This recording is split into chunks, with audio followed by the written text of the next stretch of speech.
நான் வெறும் உடல் அல்ல, நான் காடுகளின் பாரம்பரிய உரிமையாளர். வம்சாவளி உரிமைகள் என்றும் அழியாது, நானும் அழிய முடியாது. யாராலும் என்னை காடுகளில் இருந்து வெளியேற்ற முடியாது. அந்த கோபமும் உறுதியும் கொண்ட நாம் இந்த உலகையே அதிர வைக்க போகிறோம். உல்குலான் என்றால் அளவில்லாத சத்தம், தி கிரேட் டியூமில். பிர்சா முண்டாவை நினைவு கூர்ந்து எழுதப்பட்ட இந்த வரிகள் பிர்சா முண்டாவின் இயக்கமான உல்குலான் இன்னும் 21ஆம் நூற்றாண்டின் 2வது தசாப்தத்திலும் தொடர்கிறது என்று உரிமையுடன் கூறுகின்றன. உல்குலான் என்பது ஒரு இயக்கம். இது ஆதிவாசிகள் தங்கள் நீர், காடு, நிலம் மீது உரிமை கோரும் உல்குலான் இயக்கம். மதமாற்றத்திற்கு எதிர்ப்பு என்றால் என்ன? இந்த உல்குலான் என்ற போராட்டம் எப்படி வெறும் 700 ஆதிவாசிகள் மட்டுமே இருந்தும் பிரிட்டிஷ் ஆட்சியை முழுமையா மடங்கு செய்தது என்பதை பார்க்கலாம். எப்படி ஆதிவாசிகள் தங்கள் பிறப்பை காட்டும் ஆடைகளை அணிந்து சாகாகாரத்தை ஏற்று ஒரே கடவுளை முழங்கியதால் மிஷனரிகளுக்கு பெரிய சவாலா உருவாகினர் என்பதை ஒவ்வொன்றா பார்க்க போறோம்.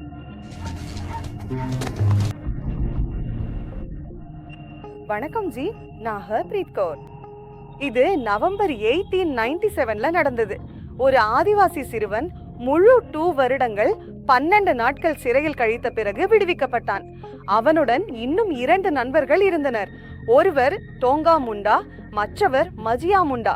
இவர்களும் அவனுடன் சேர்ந்து விடுவிக்கப்பட்டனர். இந்த மூவரும் சேர்ந்து சிறையின் முக்கிய வாயிலுக்கு முன்னால் சென்றனர். சிறை கிளார்க் அவர்களுக்கு விடுதலை ஆவணங்களுடன் சிறிய துணி கட்டும் ஒரு பொட்டலமும் கொடுத்தார். இள ஆதிவாசி சிறுவன் தனது பழைய பொருட்களை ஒரு பார்வை பார்த்தான். அதுல அவனுடைய செருப்பு மற்றும் பாகுடி இல்லாததை பார்த்து கொஞ்சம் கவலைப்பட்டான். அந்த சிறுவன் தனது தோழியின் செருப்பு மற்றும் பாகுடி எங்கே என்று கேட்டபோது ஜெயிலர் பதிலளித்தார். கமிஷனர் ஃபோர்ப்ஸ் அவர்களின் உத்தரவின்படி உங்கள் செருப்பு மற்றும் பாகுடியை உங்களுக்கு கொடுக்க கூடாது. ஏனெனில் பெரிய ஜாதிகள், ஜமீன்தார்கள் மற்றும் சாகுபார்களுக்கு மட்டுமே செருப்பு மற்றும் பாகுடி அணிவது அனுமதிக்கப்படுகிறது. இதற்கு முன் அந்த ஆதிவாசி சிறுவனுடன் ஏதோ சொல்ல முயன்ற அந்த சிறுவன் தனது கையால் சைகை காட்டி அவர்களை அமைதியாக இருக்க சொன்னான். பிறகு பொருட்களை எடுத்துக்கொண்டு சிறைவாசலை விட்டு வெளியே வந்தபோது சுமார் 25 பேர் அவரை வரவேற்க காத்திருந்தனர். அவர்கள் அந்த சிறுவனை பார்த்தவுடன் பிர்சா பகவான் கி ஜெய் என்று கோஷம் எழுப்பினார்கள். அந்த சிறுவன், நீங்கள் எல்லோரும் என்ன பகவான் என்று அழைக்க கூடாது, இந்த போராட்டத்துல நாம் எல்லோரும் சமமானவர்கள் என்று சொன்னான். அப்போது அந்த சிறுவனின் தோழன், நாங்கள் உங்களுக்கு இன்னொரு பேரும் வைத்திருந்தோம், தர்த்தையாபா, இனி நாங்கள் உங்களை அந்த பேரில் தான் அழைப்போம் என்று கூறினான். இவர்கள் யார்? இந்த ஆதிவாசிகளின் கடவுள் பிர்சா. ஏன் அவருக்கு இளம் வயதிலேயே தர்த்தியாபா என்ற பட்டம் வழங்கப்பட்டது? இந்த கதையை புரிந்து கொள்ளுங்கள். ஆண்டு 1874.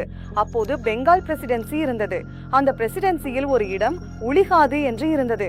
அது இப்போது ஜார்க்கண்ட் மாநிலம் கூட்டி மாவட்டத்தில் உள்ளது. உலிகாது பகுதியில் ஒரு ஜமீன்தாரின் நிலத்தில் பங்கு செய்து விவசாயம் செய்த ஒரு குடும்பத்தில் சுக்னா முண்டா மற்றும் அவரது மனைவி கர்மி ஆகியோருக்கு ஒரு ஆண் குழந்தை பிறந்தது. அந்த குழந்தைக்கு பெயர் வைத்தார்கள் பிர்சா. முழு பெயர் பிர்சா முண்டா. சிறிது பெரியவனாகியதும் அவன் மாமியாரின் வீட்டில் படிக்க சென்றான். குடும்பத்தில் கிறிஸ்தவ மிஷனரிகளின் தாக்கம் இருந்ததால் அவனை சைபாசா என்ற இடத்தில் உள்ள ஒரு ஜெர்மன் கிறிஸ்தவ மிஷன் பள்ளியில் சேர்த்தார்கள். அந்த காலத்தில் ஜெர்மன் லூதரன் மற்றும் ரோமன் கத்தோலிக்க கிறிஸ்தவர்கள் நிலம் தொடர்பான இயக்கங்களை நடத்தி கொண்டிருந்தனர். ஒரு நாள் சைபாசா மிஷன்ல பிரசங்கம் செய்யும் போது ஒரு பாதிரி கடவுளின் ராஜ்யம் என்ற கொள்கையை விரிவாக விளக்கினார். அந்த பிரசங்கத்தை கேட்கும் ஒருவராக பிர்சாவும் அங்கு இருந்தான். பாதிரி சொன்னார், அவர்கள் கிறிஸ்தவர்களாகவே இருந்தால் மற்றும் அவர்களின் உபதேசங்களை தொடர்ந்து பின்பற்றினால் அவர்களிடமிருந்து பறிக்கப்பட்ட நிலம் திரும்ப வழங்கப்படும். இந்த விஷயம் பிர்சாவுக்கும் மற்றவர்களுக்கும் மிகவும் அதிர்ச்சி அளித்தது. அதே நேரத்துல பிர்சா பாதிரி மற்றும் மிஷனரிகளை மிகவும் கடுமையான வார்த்தைகளை விமர்சித்தான். இதன் விளைவாக பிர்சாவை பள்ளியிலிருந்து வெளியேற்றினர். உண்மையில் இதற்கு முன்பே ஆங்கிலேயர்கள் இந்திய வனச்சட்டம் 1882 நிறைவேற்றியிருந்தார்கள். இதில் பழங்குடியினருக்கு காடுகளின் உரிமையை மறுத்துவிட்டார்கள். ஆங்கிலேய அரசு பழங்குடியினர்களுக்கு தங்களது விதிகளை கட்டாயப்படுத்த தொடங்கிறது. ஆங்கிலேயர்கள் ஜமீன்தாரி முறையை அமல்படுத்தி பழங்குடியினர்கள் குழுவா விவசாயம் செய்த கிராமங்களை கைப்பற்றினர். ஜமீன்தார்களுக்கும் தலால்களுக்கும் இடையே பிரித்து வரி வசூலிக்க புதிய ஒரு முறையை கொண்டு வந்தார்கள். இதன் பிறகுதான் ஆங்கிலேயர்களும் தங்களை ஜமீன்தார்கள் மற்றும் மகாஜனங்கள் என்று அழைக்கும் சிலரும் நேர்மையான பழங்குடியினர்களை சுரண்ட தொடங்கினர். இதே நேரத்தில் பீர்சா சிறு வயதிலிருந்து இளமைக்கு பரிணமிக்கிறார். அவர் பழங்குடியினர்களின் வறுமைக்கு காரணம் என்ன என்று அறியவும் அதற்கான தீர்வுகளை யோசிக்கவும் தொடங்குகிறார். பழங்குடியினர்கள் கல்வி இல்லாததை பயன்படுத்தி கிராமத்து ஜமீன்தார்கள் மற்றும் மகாஜன்கள் அவர்களை சட்டவிரோதமான வட்டி விகிதங்கள்ல சிக்க வைத்து அவர்களது நிலங்களை கைப்பற்றி கொண்டே இருந்தார்கள். பழங்குடியினரின் கடன் நாளுக்கு நாள் அதிகரித்து கொண்டே போனது.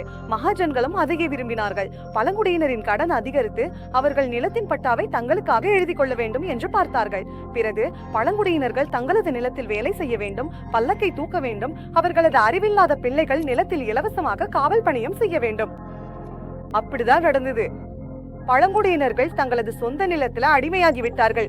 அவர்களின் நிலை மேலும் மோசமாகி வந்தது. அவர்களுக்கு கிறிஸ்துவ மதம் கட்டாயப்படுத்தப்பட்டு அவர்களை கிறிஸ்தவர்களாக மாற்ற முயற்சி செய்யப்பட்டது. அவர்களுக்கு கொடுக்கப்பட்ட ஆசை என்னவென்றால், யார் கிறிஸ்தவராக மாறுவாரோ அவருக்கு அவருடைய நிலத்தின் உரிமை வழங்கப்படும் என்று கூறப்பட்டது. ஒரு 1955 ஆண்டுக்குள் பிர்சாவின் வயது சுமார் 19 ஆகியிருந்தது. மற்றும் இந்த 19 வயது இளைஞர் புரட்சி வீரர். ஆங்கிலேயர்கள் கொண்டு வந்த ஜமீன்தாரி முறையும் வரி வசூல் முறைக்கும் எதிராக போராட்டம் தொடங்கினார். அதோடு மதமாற்றம் மற்றும் காடு நிலம் தொடர்பான போரையும் ஆரம்பித்தார். பிர்சா வட்டி வாங்கும் பணக்காரர்களுக்கும் எதிராக போராட்டம் அறிவித்தார். இது வெறும் கிளர்ச்சி மட்டுமல்ல, இது ஆதிவாசி அடையாளம், சுயாட்சி மற்றும் கலாச்சாரத்தை காப்பாற்றும் போராட்டமா இருந்தது. மேலே இந்த போராட்டத்துக்கு உல் குலான் என்று பெயர் வைத்தனர். அவர்களின் முழக்கம் அபுவா ராஜ் கேட்டே ஜானா, ராணி ராஜ் டுண்டோ ஜானா என்பதாக இருந்தது. முண்டா ராஜ் ஆரம்பமாகிவிட்டது. மகாராணியின் ஆட்சி முடிவடைந்து விட்டது. பிர்சா முண்டா தனது மக்களுக்கு அரசாங்கத்திற்கு எந்த வரியும் செலுத்த வேண்டாம் என்று உத்தரவு வழங்கினார். மத மாற்றத்திற்கு பதிலளிக்க பிர்சா வேத விதிகளை அறிவித்தார். நாம் இறைச்சி, மதுபானம், கையணி, பீடி ஆகியவற்றை எந்த விலையிலும் தொடமாட்டோம். உடைகளில் வெறும் வெள்ளை நிற பருத்தி துணி மட்டுமே பயன்படுத்துவோம். அதை மட்டுமே அணிவோம் மற்றும் இயற்கையை வழிபடுவோம். அதாவது பீர்சா முதலில் எந்த ஒரு மூட நம்பிக்கையிலிருந்தும் தனது மக்களை விலக்கி தூய வேத காலத்தின் விதிகளை அறிவித்தார் மற்றும் அபுவாடிசும் அபுவா ராஜ் என்று, அதாவது நம்முடைய நாடு நம்முடைய ஆட்சி என்று கோஷத்தை எழுப்பினார். இதை கண்டவுடன் சோட்டநாக்பூரில் உள்ள அனைத்து பழங்குடியினரும் காடுகளுக்கு உரிமை கோருவதற்காக ஒன்றிணைந்தனர். ஆங்கிலேய அரசின் அடிப்படை குலுங்க தொடங்கியது. மகாஜன், ஜமீன்தார்கள் மற்றும் சாமந்தர்கள் உள்குலான் என்ற கிளர்ச்சியின் பயத்துல நடுங்க தொடங்கினார்கள். ஆங்கில அரசு பிர்சாவின் உள்குலான் கிளர்ச்சியை அடக்க எல்லா முயற்சிகளையும் செய்தது. ஆனால் ஆதிவாசிகளின் குரில்லா போர் முன்னிலையில் அவர்கள் தோல்வியடைந்தார்கள். 1897 முதல் 1900 ஆண்டு வரை ஆதிவாசிகள் மற்றும் ஆங்கில சிப்பாய்கள் இடையே போர்கள் நடந்து கொண்டிருந்தன. பிர்சா மற்றும் அவரது அனுயாயர்கள் ஆங்கிலேயர்களை மிகவும் சிரமப்படுத்தினார்கள். பிர்சா முதன்முறையாக 24 ஆகஸ்ட் 1895 கைது செய்யப்பட்டு அவருக்கு 2 வருடங்கள் சிறை தண்டனை விதிக்கப்பட்டது. அதன் பிறகு பிர்சா முண்டா முழு 2 வருடங்கள் 12 நாட்கள் கழித்து நவம்பர் 1897 விடுவிக்கப்பட்டார். பிர்சா முண்டா சிறையிலிருந்து வெளியே வந்தபோது சுமார் 25 பேர் அவரை வரவேற்க காத்திருந்தனர். நாம் ஆரம்பத்தில் சொன்னது போல் அவர்கள் பிர்சா முண்டாவை பார்த்தவுடன் பிர்சா பகவான் கி ஜெய் என்று முழக்கமிட்டனர். அதற்கு பிறகு பிர்சா முண்டா, நீங்கள் எல்லாம் என்னை கடவுள் என்று அழைக்க கூடாது, ஏனெனில் இந்த போராட்டத்தில் நாம் அனைவரும் சமம் என்று கோரினார். இது பிர்சா முண்டாவின் முதல் கைது. ஆனால் சிறையிலிருந்து அவர் இன்னும் கடுமையான எதிர்ப்பாளராக மாறி வந்தார். 1899 to 14 ஆண்டுகள்ல பண இரவு கூட்டங்கள் நடத்தப்பட்டன. அந்த கூட்டங்கள்ல பிர்சா முண்டா ஒப்பந்ததாரர்கள், நிலத்தரசர்கள், அரசர்கள், அதிகாரிகள் மற்றும் கிறிஸ்தவர்களை கொல்ல வேண்டும் என்று கூறினார். மேலும் எதிரியின் துப்பாக்கிகள் மற்றும் குண்டுகள் நீராக மாறிவிடும் என்றும் சொன்னார். பயப்படாதீர்கள், என் பேரரசு ஆரம்பமாகிவிட்டது. அரசாங்கத்தின் ஆட்சி முடிந்துவிட்டது. அவர்களின் துப்பாக்கிகள் மரமாக மாறிவிடும். என் ஆட்சிக்கு தீங்கு விளைவிக்க விரும்பும் அனைவரையும் வழியிலிருந்து அகற்றுகள் என்று கூறினார். இந்த கூட்டங்களில் பிரிட்டிஷ் நாட்டின் பொம்மைகள் எரிக்கப்பட்டன. மேலும் முண்டா மக்கள் மிகுந்த உற்சாகத்துடன் இந்த பாடலை பாடினார்கள். கடோக் பாபா, கடோக் சாஹிப், கடோக் கடோக் ராகி, கடோக் கடோக். அதாவது, பாபா, ஐரோப்பியர்களை வெட்டுங்கள். இது வெறும் பாடல் மட்டுமல்ல, உண்மையும் தான். 1999 ஆண்டு கிறிஸ்துமஸ் முன்னேற்ற நாளில் பிர்சா மற்றும் அவரது தோழர்கள் ராஞ்சி மற்றும் சிங்போ மாவட்டங்களில் பகுதிகளில் அம்புகளை செலுத்தி தேவாலயங்களை எரிக்க முயற்சி செய்தனர். 1900 ஜனவரியில முண்டா பழங்குடியினர் போலீஸையே தங்கள் அம்புகளின் இலக்காக மாற்றினர். இதனால் ராஞ்சியில் பயம் பரவியது. பிர்சா முண்டா மற்றும் அவரது தோழர்கள் ஆங்கிலேயர்களை எதிர்க்கும் பொருட்டு படையெடுப்பு போர் முறையை தேர்ந்தெடுத்தனர். அதாவது பிர்சா முண்டாவின் உள்குலான் பெரிய கிளர்ச்சி 1900 ஆண்டுக்குள் சோட்டா நாக்பூர் பகுதியின் 550 சதுர கிலோமீட்டர் பரப்பளவுல பரவி இருந்தது. மேலும் அதே ஆண்டுல சுமார் 89 ஜமீன்தார்களின் வீடுகளில தீ வைக்கப்பட்டது. எடுத்துக்காட்டாக முண்டா பழங்குடியினரின் கிளர்ச்சி இவ்வளவு அதிகமாக இருந்தது என்பதால் ராஞ்சி மாவட்ட கலெக்டர் படை உதவி கேட்க வேண்டிய நிலைக்கு தள்ளப்பட்டார். மிஷனரி பாதிரியார்கள் அங்கிருந்து ஓடிவிட்டார்கள். மதமாற்றம் செய்ய வந்தவர்கள் அந்த இடத்தை விட்டு வெளியேறிவிட்டார்கள். பிரிட்டிஷ் படை மற்றும் பிர்சா முண்டா இடையே இறுதி மற்றும் தீர்மானமான மோதல் 1900 ஆண்டு ஜனவரியில டோம்பாரி மலை பகுதியில நடைபெற்றது.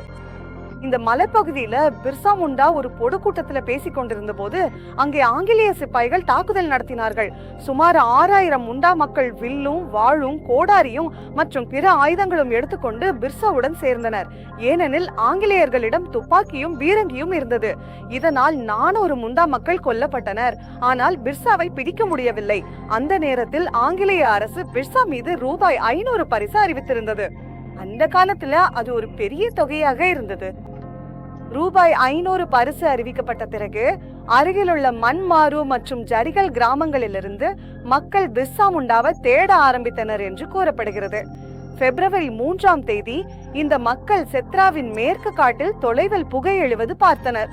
அவர்கள் அருகில் சென்ற போது பிர்சா அங்கு தனது 2 வாள்களும் மனைவியுடன் உட்கார்ந்திருந்ததை பார்த்தனர். சிறிது நேரம் பிறகு பிர்சா தூங்கிய போது அந்த மக்கள் அவரை அந்த நிலையிலேயே பிடித்தனர். அவரை பத்காவ் என்ற இடத்தில் முகாமிட்டிருந்த டெப்யூட்டி கமிஷனரிடம் கொண்டு சென்றனர். பிர்சாவை பிடித்தவர்களுக்கு 500 ரூபாய் ரொக்கம் பரிசாக வழங்கப்பட்டது.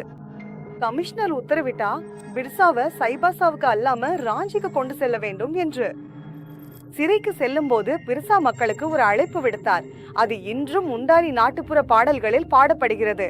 நான் உங்களுக்காக என் வார்த்தைகளை விட்டு செல்கிறேன். அதை வீணாக்காதீர்கள்.